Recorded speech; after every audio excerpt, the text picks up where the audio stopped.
paz e a graça nos seja dado por nosso Senhor e Salvador Jesus Cristo. Jesus, ele tem nos trazido na sua graça, no seu poder. Como corpo de Cristo, como igreja, ele tem feito isso por nós, por cada um de nós, que somos a igreja dele.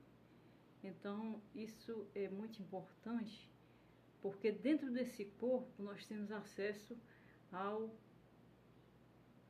plano da salvação. Todo o projeto nós temos acesso a Deus, e é por causa que nós temos esse acesso a Deus, nós conhecemos todo o plano da salvação. Nós poderíamos só contar com Jesus e não sabermos nada além da salvação e da pessoa de Cristo. Não é assim. Jesus, ele nos encontra, nos entrega a Deus, e com Deus nós temos acesso, não é segredo a nós, todo o plano da salvação. Nós temos acesso de Abraão ao Apocalipse. Então, eu acho, e nesse encontro, nesse acesso, nós encontramos a verdade, a essência da verdade de tudo que é Cristo e que é Deus, e como Deus ele vem agindo por todo esse processo e como ele tem feito, desde Abraão até o Apocalipse. E a verdade, ela é a base mais forte de Cristo Jesus. Para evidenciar a verdade em Cristo, a história e os segredos de Deus revelados a nós, o plano da salvação desde o princípio, tem importância, tem participação na estrutura dessa verdade. E eu quero deixar hoje aqui Ezequiel 35 como força, como base, como fundamento da verdade de Deus. Tudo se iniciou em um monte. Deus falou com o homem em um monte, e lá ele fez um culto sem templo, e ele fez uma aceitação sem adoração, e ele fez uma aliança. A aliança foi tão grande que ele tomou para si essa aliança, que nós estamos aqui como frutos da aliança. E lá no monte, que seria o templo de Deus, ali com Abraão, ele evidenciou o que ele faria pela salvação. E ali, naquele lugar, ele fez uma aliança eterna. Somos frutos desta aliança. A aliança com Deus é um elo eterno que não tem como ser voltado ou quebrado. Em quebrar só sofre detrimento o lado mais fraco, que é o que precisa de Deus. Naquele monte, Deus fez uma aliança eterna com Abraão. E tudo que Deus fosse colocar fé e honrar, ele falaria na fé de Abraão, até Cristo. Em Cristo Jesus, ele narra o princípio da fé e a promessa. Mas em Cristo Jesus, a fé já se fundamenta como sendo o Pai, o Filho e o Espírito Santo. Até Cristo era falado a aliança. A aliança entrava em primeira linha de oração. Era Deus de Abraão, Isaque e Jacó. A experiência do filho ainda não estava prometida e nem discernida. Era a promessa do Redentor. Não existia ainda Pai, Filho e Espírito Santo. O Espírito Santo executava a obra através da fé no Deus de Abraão, Isaque e Jacó, por causa do monte e por causa da aliança que ele fez naquele monte. É o monte da aliança. Abraão sobe com o seu único filho, que o próprio Deus lhe dá na velhice, com a sua esposa Sara, dentro de um matrimônio sem mácula, e sobe para o sacrificar diante de Deus, com o altar erguido como sendo o filho, o holocausto, a expiação, o derramar do sangue. E Deus brada dos altos céus e disse: não faça isso. Pegue o cordeiro que está no mato, preso, e o traga e o coloque no lugar do menino e o sacrifique. Porque o sangue do cordeiro vai representar o seu. Então, ele assim o fez. Tirou o filho, colocou o cordeiro e o sacrificou. Quando ele escreveu essa aliança, quando ele escreve essa aliança na narrativa, ela seria uma narrativa no futuro, mas ela foi real. Quando ele escreve, ele fala e interpreta que ele o faria assim, que através de Abraão e da fé daquele patriarca, ele levaria o seu filho como um cordeiro ao altar. E escolheu o lugar. O lugar foi escolhido. Abraão sacrificou ali e o Senhor disse: eu tenho te dado essa possessão. O lugar era do pai Abraão. Nascido toda a geração de Abraão, o filho da promessa prevalece nas regiões. E Isaac, ele muda por questão de sobrevivência, e Jacó também muda por questão de sobrevivência e vai para o Egito. E o lugar ficou lá. Esses foram habitados, mas o lugar estava na mão do Senhor. O lugar estava sagrado pelo Senhor. Quando Israel sai do Egito e volta, eles vão justamente para o lugar do sacrifício. Então, naquele lugar, habitou o rei Davi. Davi tinha uma unção tão grande que ele marcou o lugar para ser erguido o tabernáculo de Deus. E Ezequiel 35 fala do zelo do Senhor por este lugar e da memória, a aliança feita com Deus nesse lugar. E foi o lugar do sacrifício do Filho de Deus. E eu quero ler a profecia que ele lançou sobre Edom. Mas ele não lançou a profecia só sobre Edom. Ele lançou a profecia sobre todos que ambicionassem, cobiçassem aquele lugar. Ele levantava-se e profetizava de que o lugar estava consagrado a Deus. E dizia o que seria daquele povo que insistisse em querer aquele monte, em querer aquele lugar. E veio a mim a palavra do Senhor, Ezequiel 35 diz assim: a palavra do Senhor veio a mim, filho do homem, dirige o teu rosto contra o monte Seir e profetiza contra ele. E disse-lhe: assim diz o Senhor: eis que eu estou contra ti, ó monte Seir, e estenderei a minha mão contra ti e te farei maior desolação. E as tuas cidades farei desertas e serás desoladas, então saberás que eu sou o Senhor. Porquanto guardaste inimizade perpétua e espalhaste Israel pelo poder da espada, no tempo da sua calamidade e no tempo da iniquidade final. O povo fracassava, os inimigos vinham, espalhava o povo, limpava o lugar e cobiçava o monte. E ele profetiza contra Edom, porque Edom foi quem fez, o povo de Edom, os edonitas, quem fizeram tal coisa. Por isso vivo eu, diz o Senhor, que te preparei para sangue, e o sangue te perseguirá, Edom. Visto que não odiaste o sangue te perseguirá. E farei do monte Seir uma extrema assolação, e exterminarei dele o que por ele passar e o que por ele voltar. E encherei os teus montes dos seus mortos, nos seus outeiros, nos vales, e em todos os teus rios cairão os mortos à espada. Destruição. Em desolação perpétua te porei as tuas cidades, nunca mais serão habitadas. Assim sabereis que eu sou o Senhor. Porquanto disseste: as duas nações e as duas terras são minhas, e os possuirei, sendo que o Senhor se achava ali. Cobiçou o lugar de Deus e disse: aquela terra é minha, e eu a possuirei. Portanto, vivo eu, diz o Senhor, que procederei conforme a tua ira e conforme a tua inveja, de que usaste no teu ódio contra eles, e me farei conhecer entre eles quando te julgar.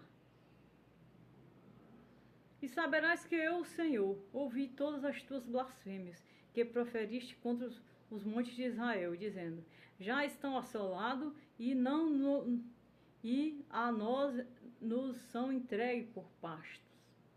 Assim vos engrandeceste contra mim com a vossa boca e multiplicaste as vossas palavras contra mim. Eu ouvi. Assim diz o Senhor: quando toda a terra se alegrar, eu te porei em assolação.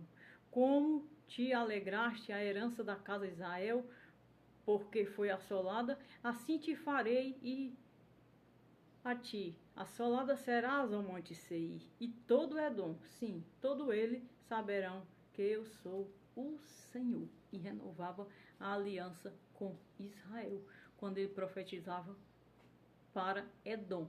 Então, a região do monte em que Abraão subiu como aliança, em oração, para sacrificar o Senhor. Edom cresceu o olho e determinava todo dia acabar todo mundo, toda a terra, acabar Judá e Israel, para possuir o monte do Senhor. E o que Davi fez? Davi, ele ungido pelo Espírito Santo, ele possuiu bastante território e expandiu. E edificou o templo em cima do monte. Então, aquele sacerdócio perfeito, aquele reino perfeito de Davi, decidiu o lugar do templo, mesmo havendo Salomão ter sido quem construiu.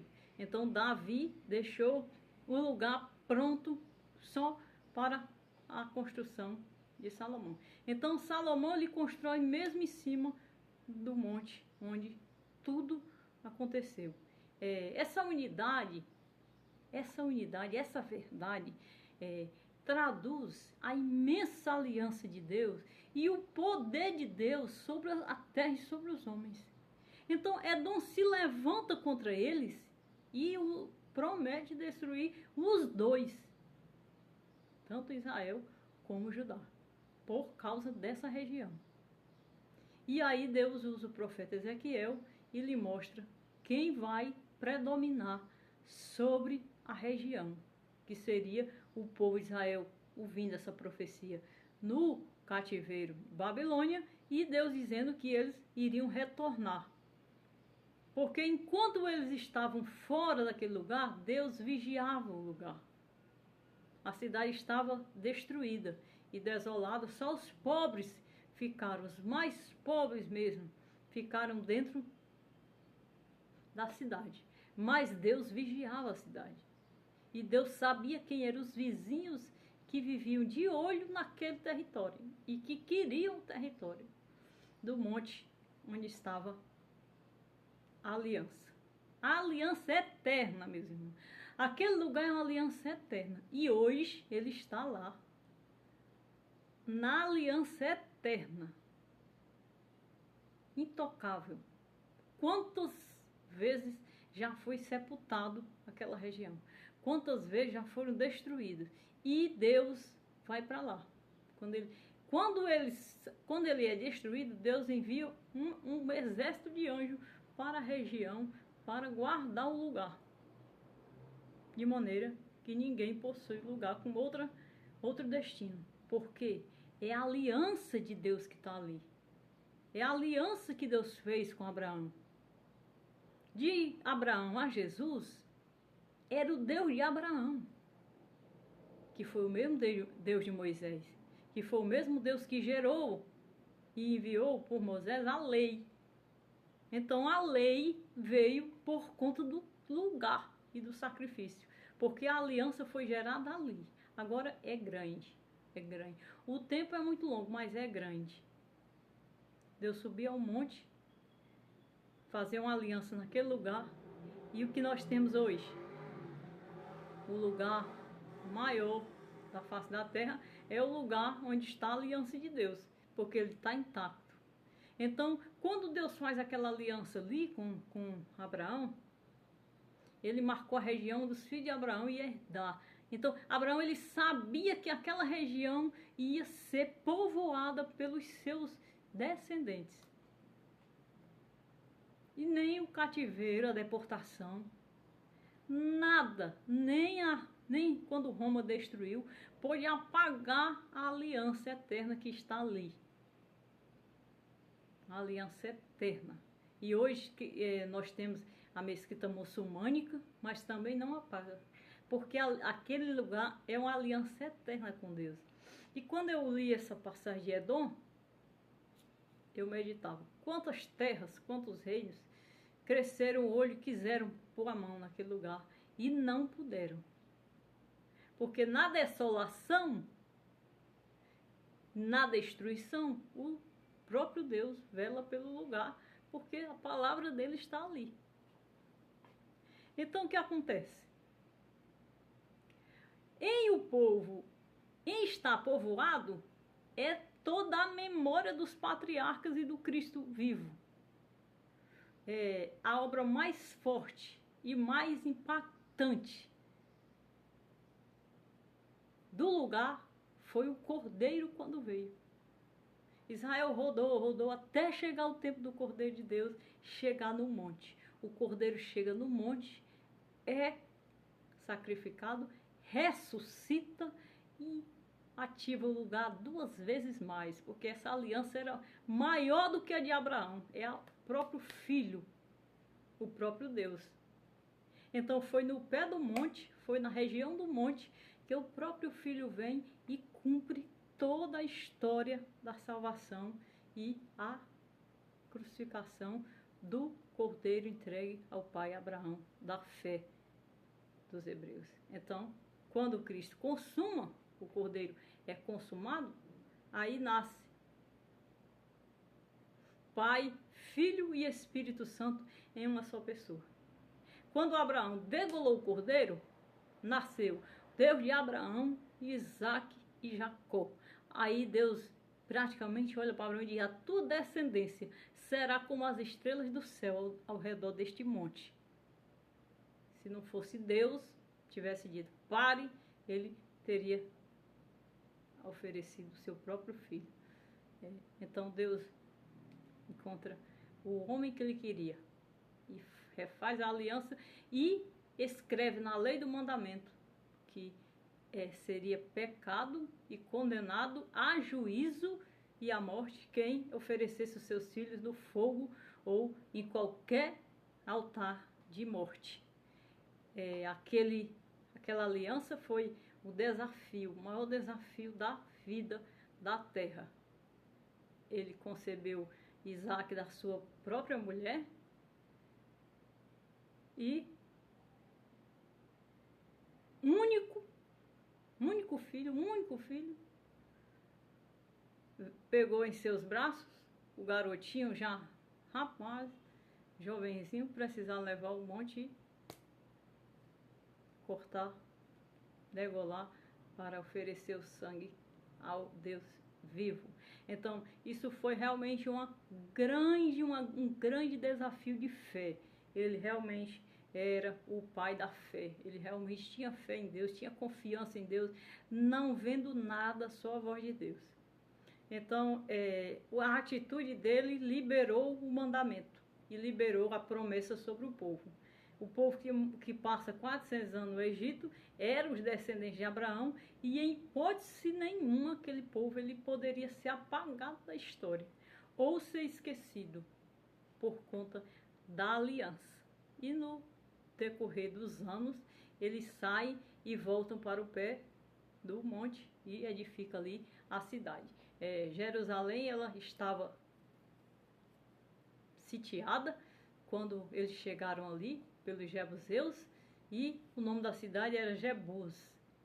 Então eles derrotaram todos os inimigos ali e possuíram a terra. A palavra de Deus estava sobre eles e a promessa.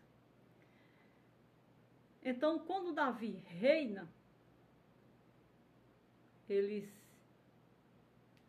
Davi marca o território. Davi era um homem segundo o coração de Deus. Segundo o coração de Deus, ele está em Deus perfeito. Ou seja, ele não é uma pessoa antiga, nem é uma pessoa adiantada. Ele é a pessoa certa. Então, ele era a pessoa certa para o reino e para o sacerdócio. Então, ele sabia onde era o monte. E tinha uma coisa que ele não sabia, era a expansão da sua casa, do seu povo, da sua família.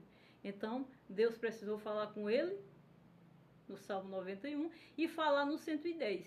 Quando Deus dá esses 2 salmos para ele, ele libera a vida e libera a indagação do que ele queria de Deus. Então, Davi, ele construiu a cidade de Jerusalém e marcou o território para ser o lugar do santuário de Deus. Nessa aliança com Davi, ele já evidencia a promessa perfeita do Cordeiro.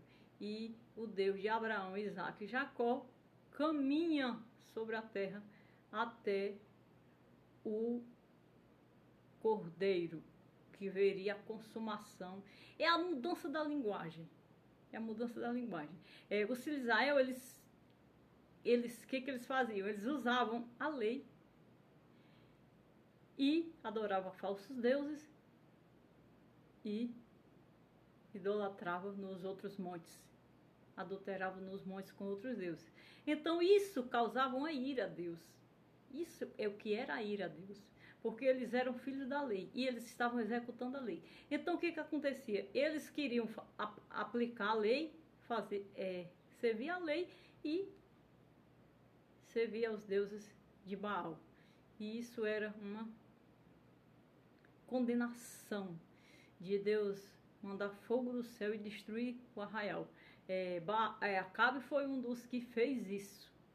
Ele servia a Baal dentro do reino de Israel. Ou seja, ele teria que sair do povo e ir para o inferno onde ele queria, o Deus que ele queria servir. Então ele ficava dentro do reino de Israel, servindo a idolatria de Jezabel e servindo a todos os outros deuses que ele quisesse. Então, isso deu a Deus uma revolta de mandar 2 profetas ungidos na unção dobrada para destruir essa índole, destruir essa prática de Acabe, porque era condenava aos olhos do Senhor. A lei ela só podia servir a Deus.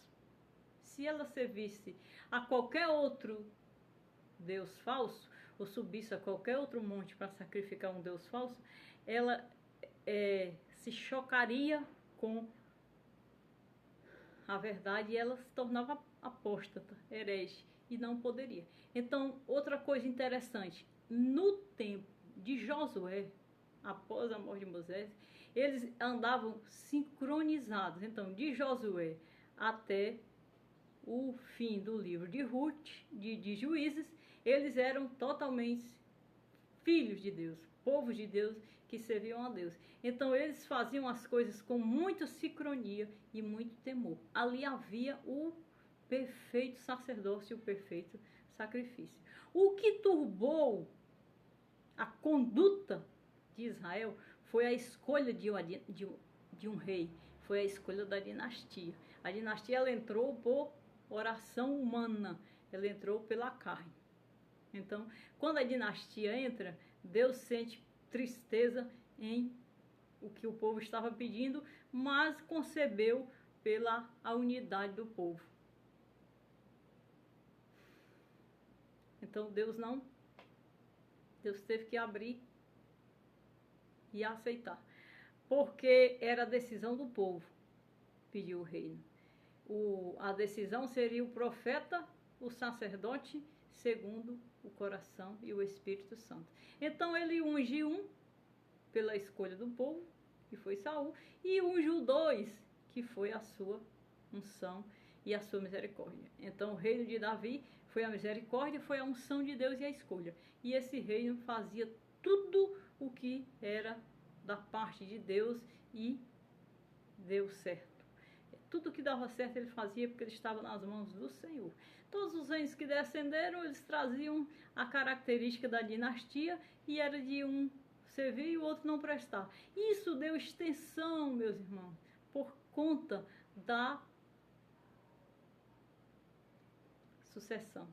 A sucessão estendeu bastante e alguns tiveram que ter que matar toda a descendência do reino para que Deus pudesse voltar ao controle. Então, quando o cordeiro vem, ele vem no lugar do sacrifício de Abraão.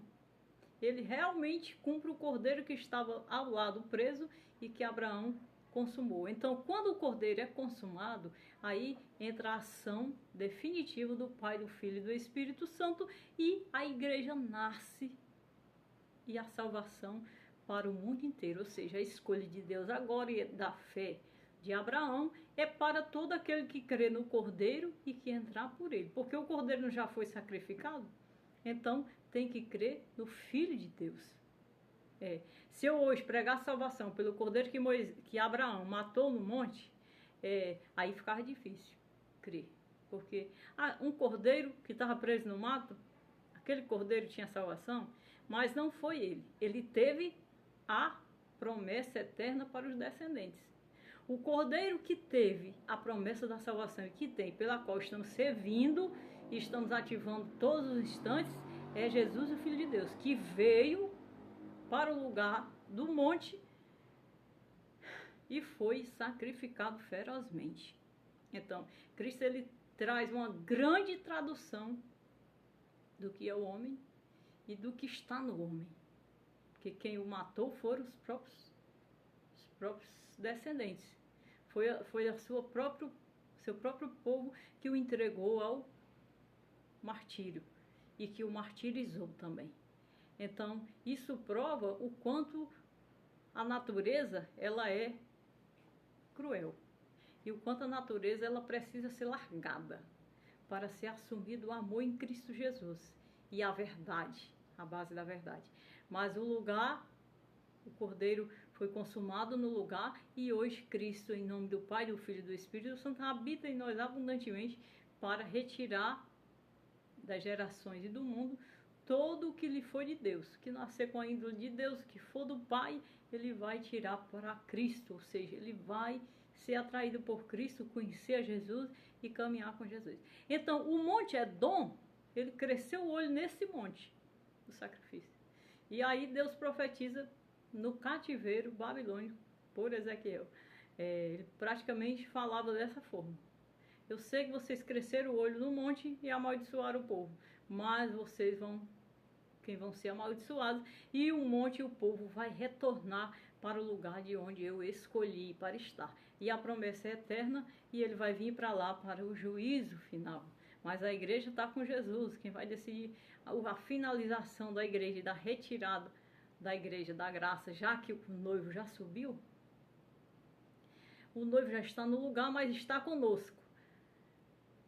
Então o noivo, havendo ascendido o que fez e completado a consumação da salvação, ele vai ter o último processo do monte, que será o juízo do lugar e da terra. A terra ela vai passar por um juízo e aquele monte vai ser o lugar onde haverá memória. E vão tentar destruir lá e não vão conseguir. Porque os salvos que estiverem lá, que forem salvos pela memória de lá, vão entrar no céu. E aí a peleja é deles e da promessa que está sobre eles. Então Cristo, ele consuma a salvação nesse lugar. E eu achei super interessante o princípio, o pilar. O pilar que nós temos, o pilar que nós somos na palavra e no monte onde Deus encontrou o pai da fé, Abraão, para nos dar hoje o filho, para vir no filho nos salvar pela fé da descendência de Abraão. Então, a descendência perdeu o cordeiro porque o entregou para o sacrifício. Quem matou foram os homens a Jesus. E ele ressuscitou. Então o reino a nossa história já está escrita, já está consagrada ao Cristo ressuscitado. Então o reino dele já é a ressurreição. Porque quando ele disse, o meu reino não é deste mundo, o corpo pela qual ele estava foi martirizado. E ele chegando a morrer pelo martírio, ele ressuscita no corpo do reino. E ressuscita todos nós. Todos nós que somos ressuscitados. E nesse corpo aí, estamos liderando no reino. Estamos liderando com ferramentas do reino dos céus. Estamos liderando pelo príncipe da paz. Estamos liderando com ele, para ele e por ele. Como ele está e como ele é. E isso é possível. Seria impossível se ele não tivesse consumado. Ele consumou, isso é possível. Então somos esse povo, a nação eleita, o povo adquirido, que faz parte da glória de Deus. Isso que a minha reflexão de hoje. A minha reflexão de hoje com muita base e com muita força, porque isso me deu uma chamada de atenção muito forte,